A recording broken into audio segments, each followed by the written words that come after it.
Good morning, everyone. Welcome to another Friday live episode of Unlock Your Way with STK.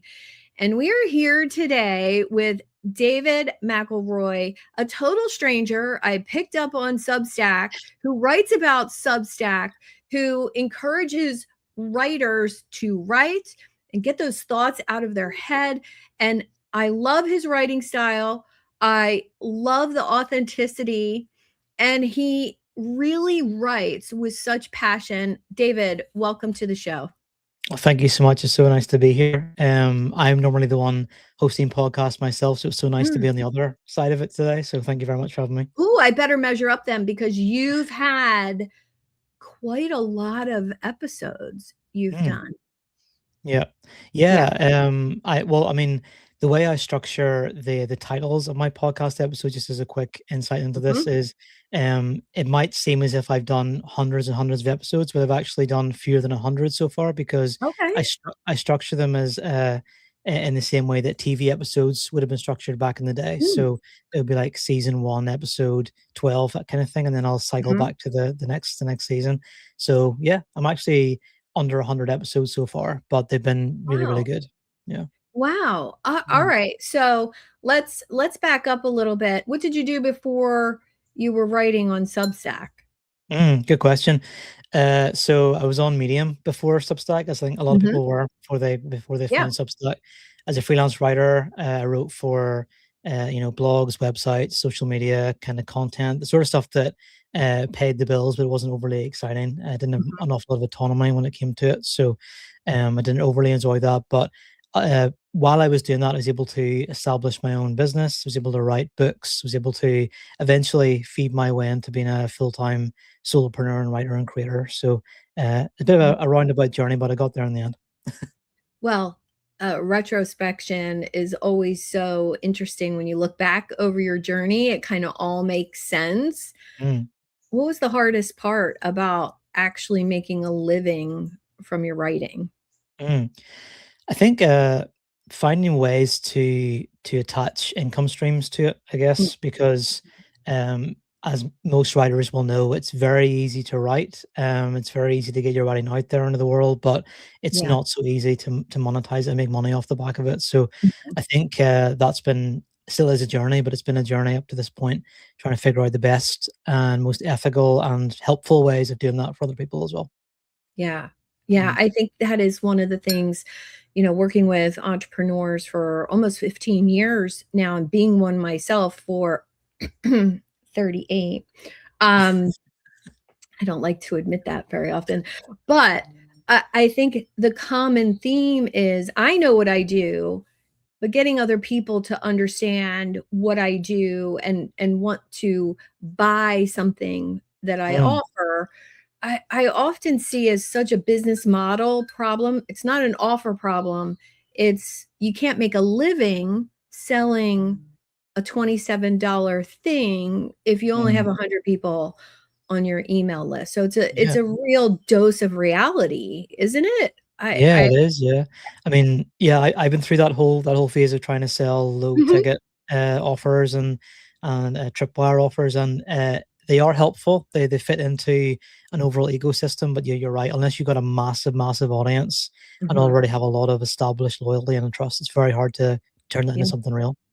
Yeah. Oh, what did your subscriber trajectory look like? Did you start with followers on social media and then go to the Medium and Substack writing? What did that look like? So I think I joined Substack in June 2023, so just over 3 years ago now. And I think at the time I migrated maybe like under 200 subscribers from another list somewhere else. So pretty much started from scratch. There was no real promotion on social media, because even though I did have an audience somewhere else, I didn't really want to. I felt a bit strange putting it out there when I was starting somewhere else, if you know what I mean. It's hard to kind of build from scratch, and didn't really want to talk about it until I'd established it more. So Substack as a platform, at least in 2023, was incredible for just explosive growth. It really, my entire audience, 99%, have come from within Substack itself. Oh, well, I love that. So I tell my people all the time, and I have a little mini course on setting up your Substack, from a structural point of view, like the way to think about it and the emails and the settings and what to charge and all of those things. Mm, But you do something really interesting.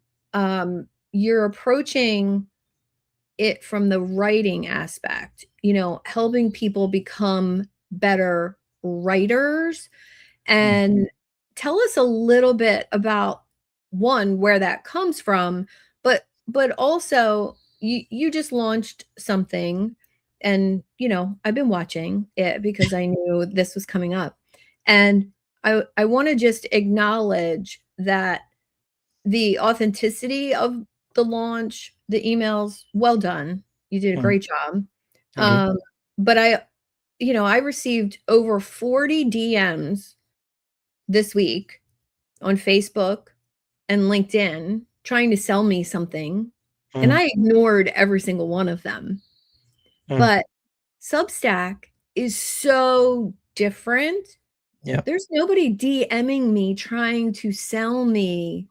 And I actually made a little like post about that today. Mm. Please don't let it happen to Substack also.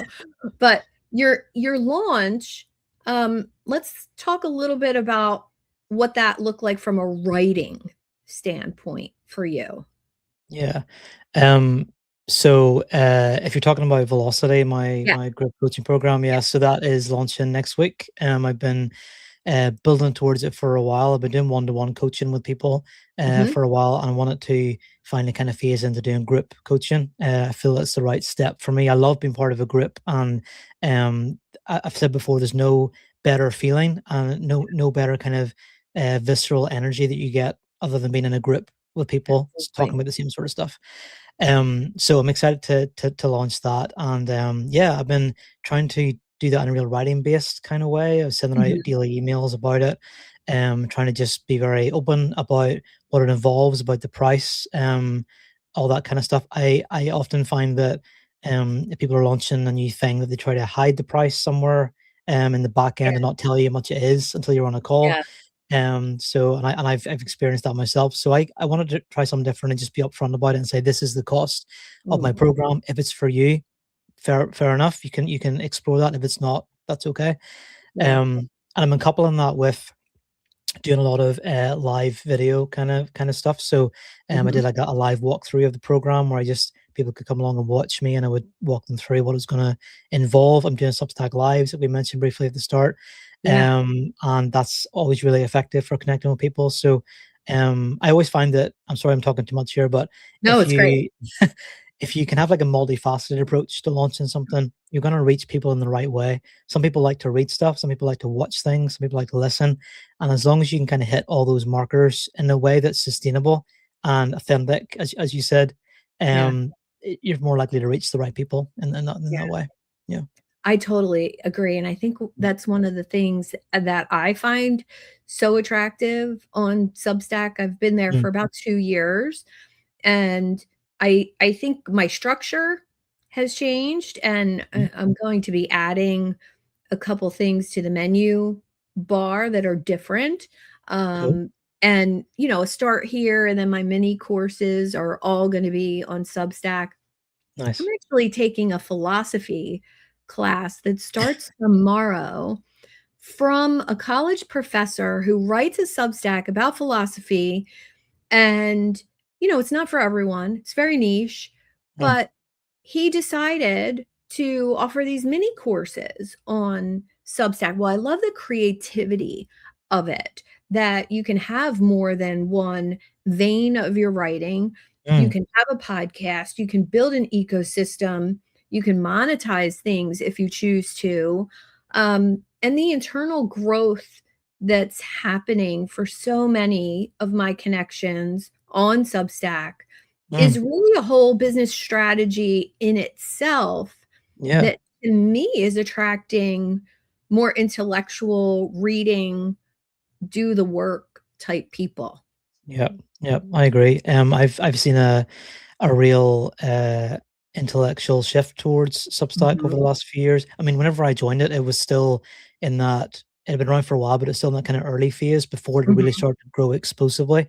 I think I joined it shortly after Notes came along as a feature, and that really changed the Okay. game on Substack. But yeah, I seen so many professors, as you say, journalists coming to the Mhm. platform who have maybe been booted out from somewhere else and they've come to Substack now and started their own thing, Yeah. which is amazing, like independent journalism there too. So from a business standpoint, I don't see anywhere else online right now another platform where it's as raw and ready to go. As you mentioned LinkedIn, that kind of thing. Platforms where people are just constantly trying to sell you something. I feel Yeah. like Substack is more community based. It's more about connection and real people, Mhm. and people reading real writing as well. So it's a nice place to be. I I think the well, let's talk a little bit about how we connected. I subscribe to you. Um, I don't know if you commented on something I did or vice versa.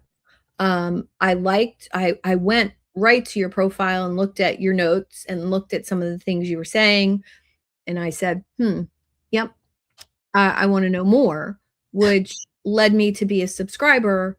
Now I'm gonna be like a recommender of Mm, Substack, which I think is amazing, right? mm, So those people that add value to my ideal clients, that's a no-brainer for me to reach out to and say, "Hey, David, I love what you're doing. mm, Would you ever wanna come on my podcast and talk about it?" yeah, And I don't have to, lead with, "Oh, I have this many subscribers and over 1,000,000 downloads," BS, yeah, if it's actually an authentic, at least on my, like, I have to really like what you're doing, or I can't say I like what you're doing, and I think mm, Substack really encourages that.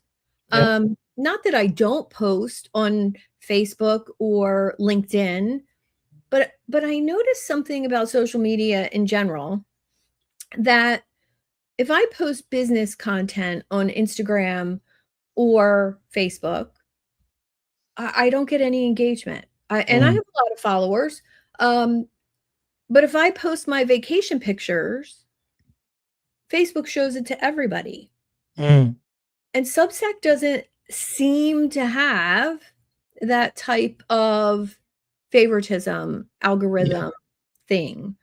yeah, And what would you tell somebody who is kinda stuck in that, going for likes, and, like, I don't care how many people like, hello, LinkedIn. I don't care how many people like my post.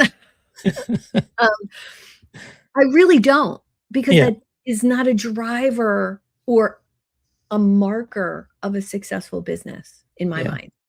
Yeah, yeah, no, I agree. I think I've spoken to so many people, even on Substack as well, who really obsess over those kind of Mhm, metrics, like their likes, mhm, how many comments they get, that sort of thing.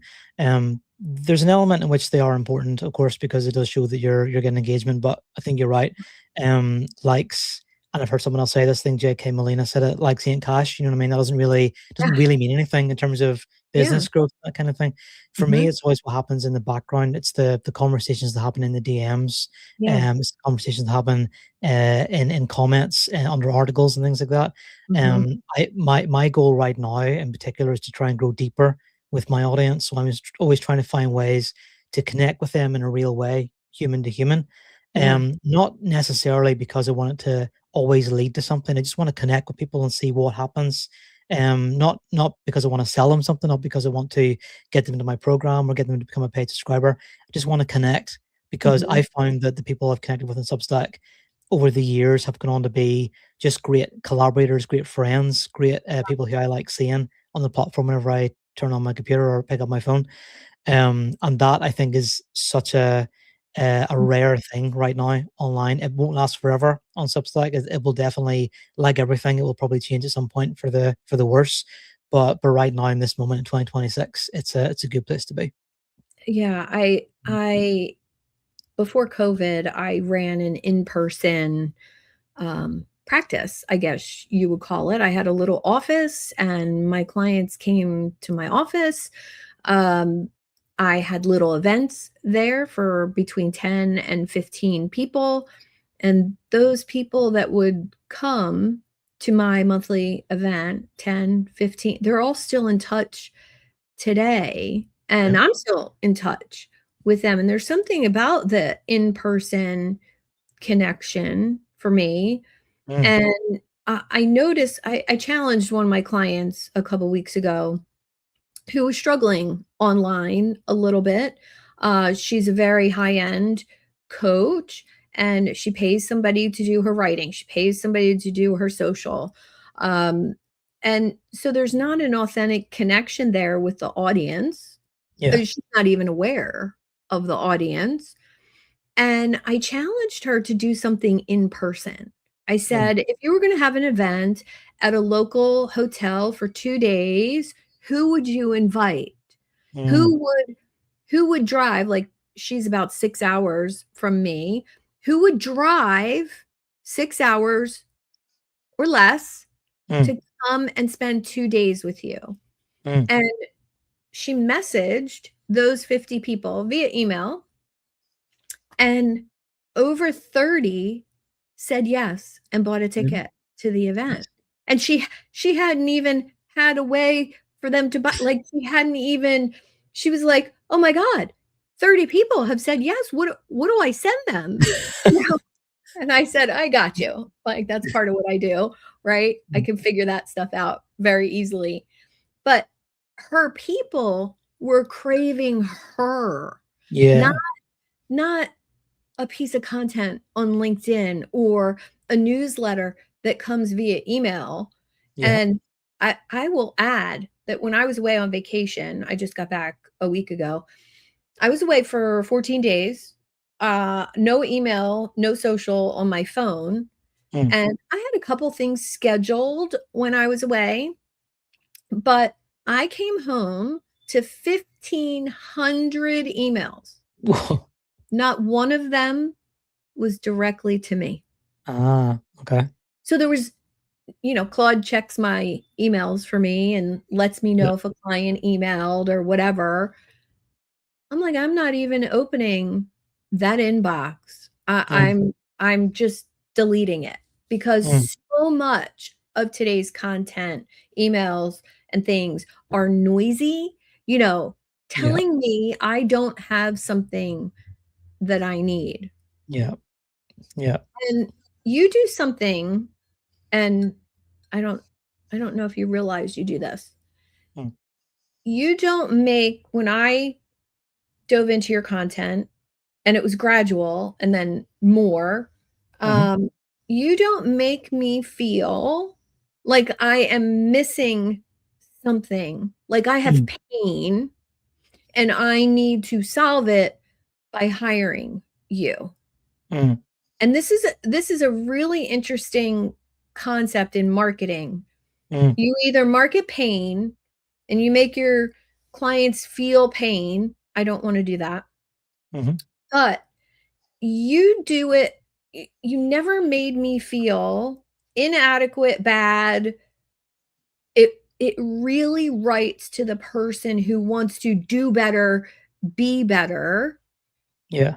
Do you find that approach brings you a higher performing client? Yes. Yes, it's the whole, like, heaven or hell kind of concept Yeah, with marketing, yeah, yeah, where either, you're basically describing the client situation as they're in a hellish situation, they have to get out of it, and you've mhm, got the way out, or, that there's a heaven situation they can get to if they follow your path kind of thing. mhm, Um, I do think that, and I've heard someone else say this, that, whenever you are, trying to work with somebody or bring them into your program or invite them into your community, whatever it is, mhm, it should be an invitation. It should be a, would you like this thing? It shouldn't be shoving them through a door, trying to like drag them through it. It just be, here's the door open. You can walk mhm. through if you want to. If you Yeah, want to stay there, that's perfectly fine. And that does fly in the face, I think, of the way marketing generally is, because usually it is all about um real urgency and scarcity and all that sort of stuff, and Yeah. trying to make people panic into buying something. And obviously, you need a little bit of that in what you do. There has to be some urgency, otherwise, people will never buy anything from you. But I do think that um, I like the idea of walking with somebody on a journey. If I'm a Mhm. coach, if I'm in my community, whatever that might be, if they're reading my content, I'm there with them, with someone else who's on the same journey. I may be a few steps ahead of them, but I'm still kind of on the same path. I'm not the expert, I'm not the guru, I'm not the person they have to get to. And I think whenever you have that kind of I'm your friend approach, and genuinely think of it in that kind of way. Think of all you people you work with Mhm. um, as friends or potential friends or acquaintances. And as I'm sure you know, you become friends with your coaching clients a lot of the time because you work with them very closely, and Yeah. it's almost impossible not to after a point. And I like to try and approach it from that way right at the beginning. This person could be a friend. This person is another human being. They're not just a number. They're not just someone I'm selling to. And how would I like to be approached if I was on the other side of that journey? So everything I do, I try to frame it in that kind of way, and actively reject the usual marketing like tricks and Yeah. tactics.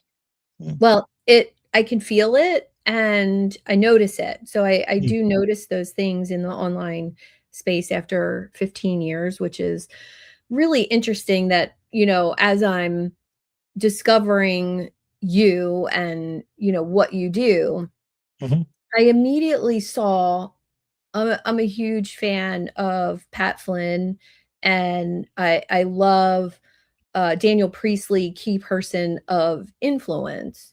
mm, You very quickly, without meeting you, I noticed, I'm like, "Well, this is influencing me here," and I loved it. So, mm, wherever that comes from in you, um, mm, what do you think that is? Like, where does that, um, insight like, for me, my insight like that comes from the fact that I was a dental hygienist for oh, 20 years before I became a coach, starting businesses on the side. I would leave dental hygiene and start a business, and then once it was up and running, I would go back. Great benefits, great pay, but it was more than it was the fact that it was a new person every hour, mm, 30 hours a week, mm, and it was this way of connecting, psychological safety, of course, I'm gonna clean your teeth with sharp instruments, so you have to feel safe with me, right? yeah, And doing it in less than a minute was such an unconscious ability for mm, me. You have that unconscious ability in your writing. mm. Where does that come from? Well, first of all, I just want to say one of my very close friends is a dental hygienist as well, so Uh-huh. that's funny. So I've seen her go through that, and she really loves the profession. Yeah. But yeah, I think for me, I'm a natural introvert. I'm someone who doesn't like to be at the Really? forefront. Yeah, yeah, very very much so. And I was saying to someone in our group last night that the kind of conversation we're having now, if you told me 3 years ago that I'd be doing this, I just would be like impossible. I couldn't possibly do that. So Wow. yeah, I developed this ability to peer extrovert over time, Mhm. and I think that natural introversion, that natural preference to be in the background and to not be at the forefront of everything, Mhm. means I'm very interested in other people. I want to hear what they say, Yeah. and I love listening to them. I love uh, drawing things out of other people and understanding what their passions are and what they're good at, because I find that so often people can't tell themselves what they're good at. Mhm. They'll talk to me about things, they'll say stuff like, "Oh yeah, I do this," and I say, "Well, what you just described is absolutely incredible, and I can't do that, and a lot of people can't do that, but you do it easily. And how can we explore how to draw that out of you?" Basically, that's what coaching is all about for me.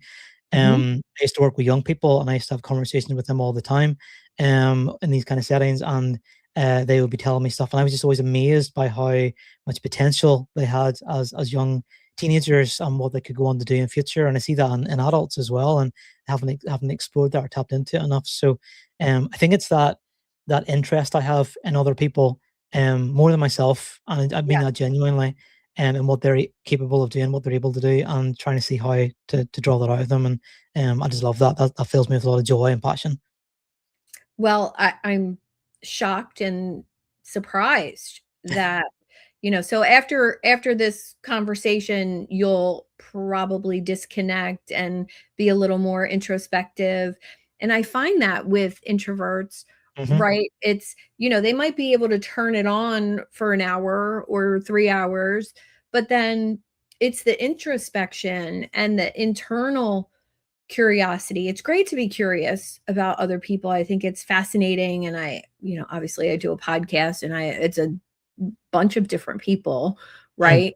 But I think it's the curiosity about myself that's actually really allowed the business growth. mm, And I I love that are willing to talk about that, for one. mm, Um, what would you tell somebody who was an introvert or is an introvert and they're nervous about putting themselves out there, being vulnerable, even writing mm. something vulnerable? Yeah, What's the advice? yeah, we literally had a session about this last night in our group, which is so funny. Mhm. What I would say is if you're nervous about, say, being in front of the camera or something like that, do it with somebody else. So have a co-host first of all. So say you're doing a Substack live, Yeah. and a lot of people want to do this, but they're very nervous about being in front of the camera. What do I say whenever I'm there? What if Mhm. I freeze up? What if no one shows up to the conversation? I always just say bring somebody else with you who you're comfortable speaking to, Yeah. somebody else from Substack or whatever, have a conversation like we're having right now. It makes it a million times easier. Just pretend nobody else is there, in that kind of situation. And I mean, last night we talked about tactics you can use, like pretend your audience are all naked, like kind of those kind of things or whatever, but like, which doesn't really work for the most part, I think. Yeah. But it's things like that. It's trying to just understand that other people really aren't judging you. They don't really care that much about if you make a mistake or if you trip up in your words or whatever. They just wanna hear what you have to say, and how you go about saying it often isn't really that important. They just wanna get the value from you if they can. Yeah. So if someone is nervous about it, and if they're nervous about sharing in their writing and being vulnerable in that sense, um, I guess what I would say is, and we talked about this last night, uh, story is one of the greatest drivers of connection, and people remember what you talk about. I remember what you Yeah. write about, and vulnerable stories, to an extent, obviously, are probably one of the most potent tools you can have as a writer and a creator. If you can share a Mhm. vulnerable, slightly self-deprecating story about yourself, people will Mhm. remember it. They'll trust you because of it, because you're brave enough to do that. And if you can learn to articulate that on camera as well and tell stories in that way, that's even more powerful because they get to hear it directly from your own lips and see you say it in real time. So, if you're nervous about doing it, what I would say is have somebody else with you, take that first step, and know that no one's going to be judging you at the start. Love it. Love Mm, it. I use humor. I remember when I was studying positive psychology, I found out that my top character strengths were love of learning, humor, and compassion. And I was mm, like, huh, how can I use those 3 things every day? mm, And I know that making people laugh removes any fear I have at all. yeah. And I can remember one of my first times on stage in front of about 300 people, giving a talk. Don't even remember what the talk was about, but I remember getting heckled. Like someone in the audience who knew me said something snarky and funny. And I Mm. literally turned and directed right at him and made like a joke. And the whole audience broke up in laughter, and I was like, "That was the best thing ever." I thanked him afterwards. I said, "Thanks for the heckle. That was phenomenal." And he I was love like, "Not for me, but, that. you know, for me." Like, making other people feel comfortable and valued and capable of something greater than Yeah, they believe they're capable of. yeah. Let's talk a little bit about what you're doing with Velocity, Mm, and, because I think it's doing just that. I Yeah. know I'm a decent writer. I do use AI to help me synthesize and combine ideas. I have a series where I kind of combine Napoleon Hill and like that old business wisdom with Stoic philosophy and modern business. Mm, And I saw the intersection. Somebody else might not see that, but I use AI to, synthesize ideas, but I do the writing. mhm, Um, and as I'm thinking about being a better writer, doubling down on my Substack and that way of connecting with people, mm. what does velocity look like and how do you improve people's writing? Yeah.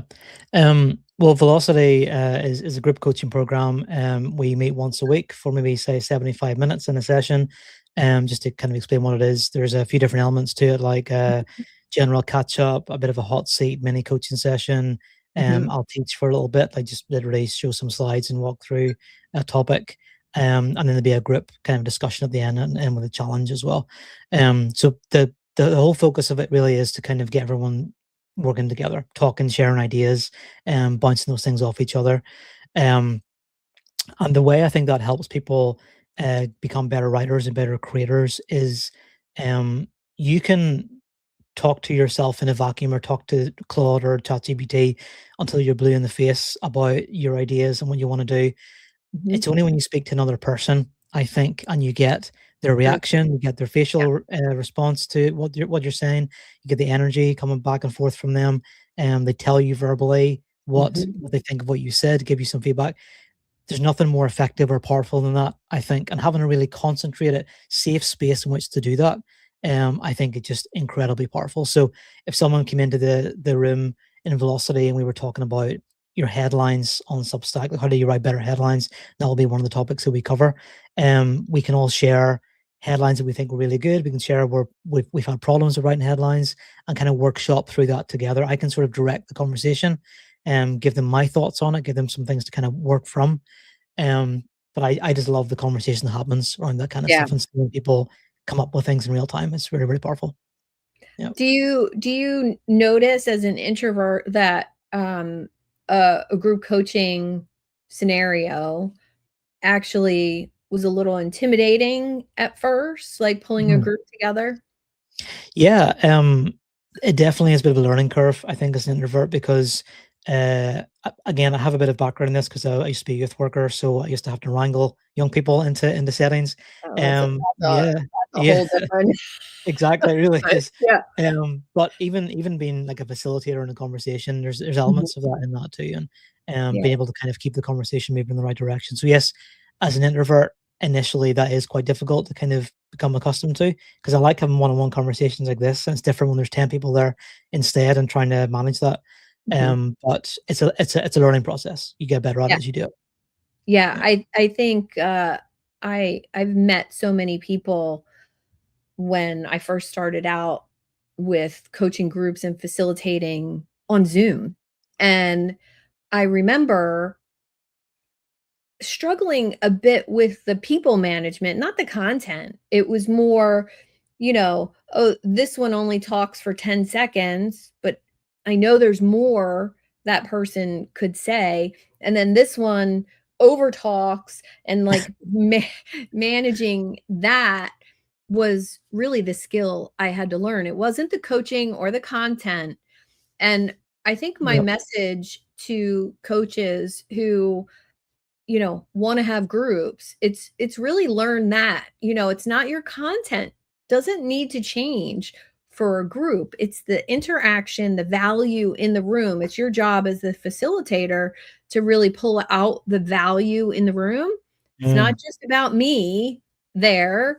It's about the wisdom in the room. yep. So, I think that would be really fun to explore with you. So, if anybody listening is interested in that, please comment and I will happily share that information. Um, Fair enough. and I do something else that one of my followers who's listening, Gordon, thank you, Gordon.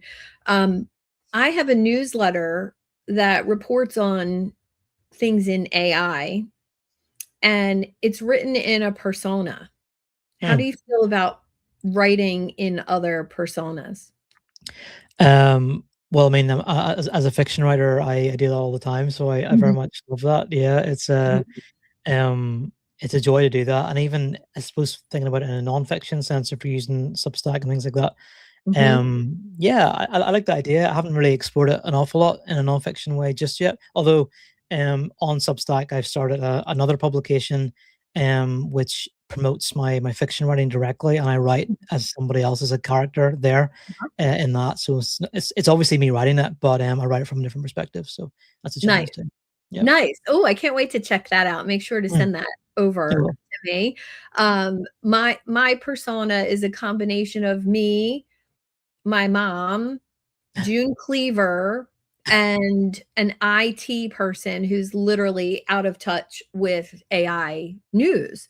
brilliant. And she writes, after she's had a couple martinis.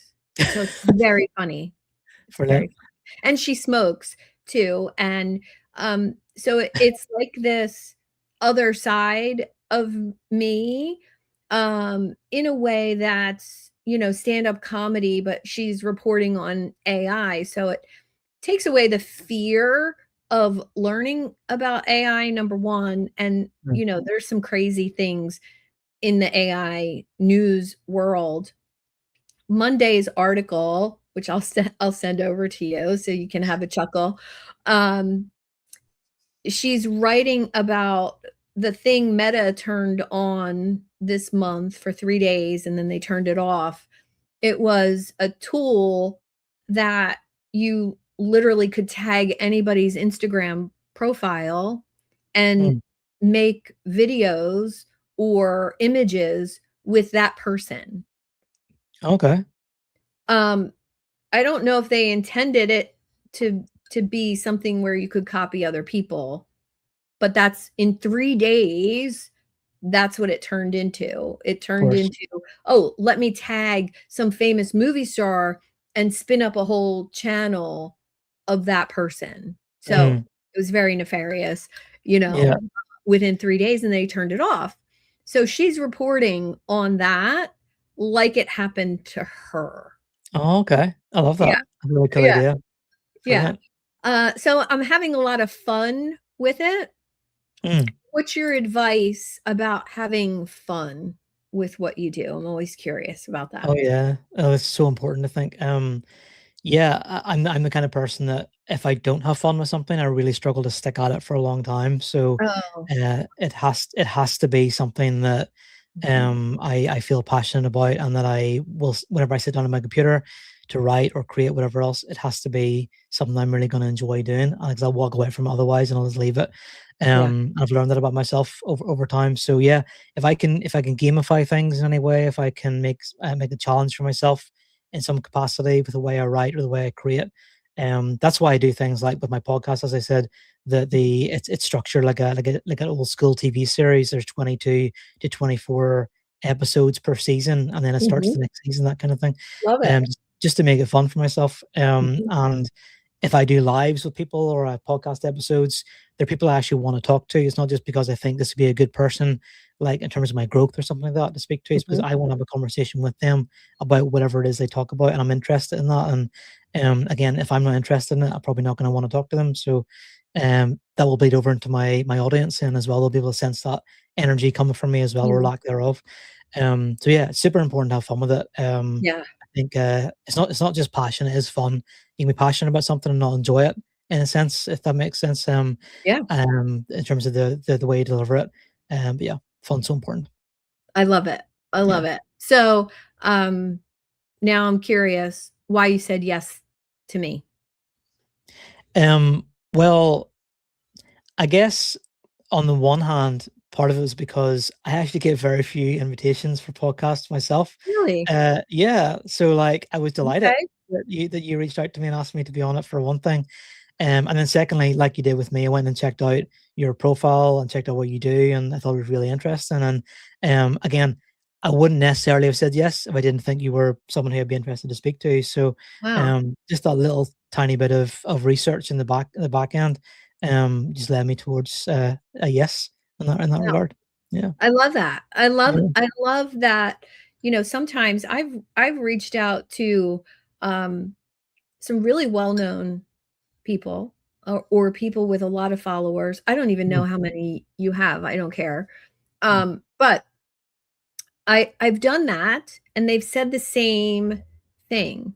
So, I want my audience to remember, if you're reaching out to people, uh, authors, speakers, potential guests for your podcast, and mm, you're intimidated, remember, the more famous, or the more followers, or the more, you have someone on a pedestal above you, the less people are reaching out to them. yeah. Yeah. And I remember, Dr. Ben Hardy, who wrote 10x is easier than 2x, um, phenomenal person. And I reached out just to thank him, not thinking it was actually going to reach him, right? Mm, But I wanted it out of me. Like, that book made such a difference in my business 2 years ago, and I let him know mm, what it did for me, and how it, doubled my income in a very short time. And thank you so much for making a difference in my life. And he has 5 adopted children. I have one, and I just said that. I just said, thanks for all you do. yeah. And he answered, and we ended up back and forth. We ended up on a call. Like, uh, he said Mm, nobody ever reaches out to him. mm, And I was like, mm, wow, such a reminder to just do it with authenticity and vulnerability. And thank yeah. you. Thank you Yeah. for saying Yeah. yes. You'd always be, yeah, and thank you so much for having me. I really appreciate it. It's so nice to be here. Yeah. And yeah, you're so right. People forget that there's a human on the other end of the line sometimes, Mhm. sending out these emails or doing these podcast episodes or whatever it is, or creating Yeah. these YouTube videos. And so often as a creator, it's very lonely and you don't hear from anybody else. And you don't often know if your audience are Mhm. actually even liking what you're doing, because not everybody who is in your audience is going to like your stuff, like physically click the like button or leave a Right. comment or buy something from you, but they might absolutely love you and what you're doing, Yeah. but they're just not the Yeah. kind of person who's going to reach out. So, um, whenever somebody does, I would always recommend save that email, excuse me, save that comment, screenshot it, put it in a folder somewhere, and go back to it and remind yourself every Mhm. so often that someone likes what you do, because Yeah. otherwise they might not tell you. Yeah. Yeah. Such a good reminder. Mm. Well, any final tips before we wrap up? One, you need to subscribe. If you're a writer, writing content, writing long form content, especially, but you could improve someone's LinkedIn content tremendously. Mm. Um, and any final words of wisdom for my tribe? Yeah, I mean, I asked people this question as well myself, so it's hard to be on the spot on the other side. No, yeah, it's I mean, like we said in the course of this conversation, if you're nervous about doing the thing, whatever it is you want to do, just do it. Bring somebody else on board with you to make it Yeah, easier at the start. And know that uh, no one is going to be watching and waiting for you to feel whatever it is you want to do. Just try it. There's so little downside as a creator to just taking a bit of a risk and a step. yeah, And you don't know where that could lead to further down the line. I didn't know when I opened my Substack profile that one day would become like my main source of income, or lead to my main source of income. I just thought it was another platform, and I'm so glad I did it. So take that step. love it. Thank you Mm. so much, David. Appreciate you.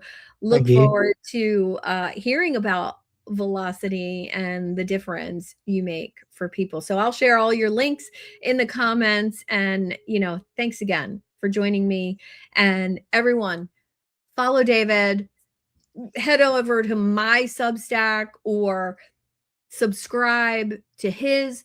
All you do is go to Substack and search Mhm. David Mcllroy, and his publication will show up immediately. So thank you. Thank you. Thank you. Look forward to more Thank you. conversations. Have an Yeah, me awesome too.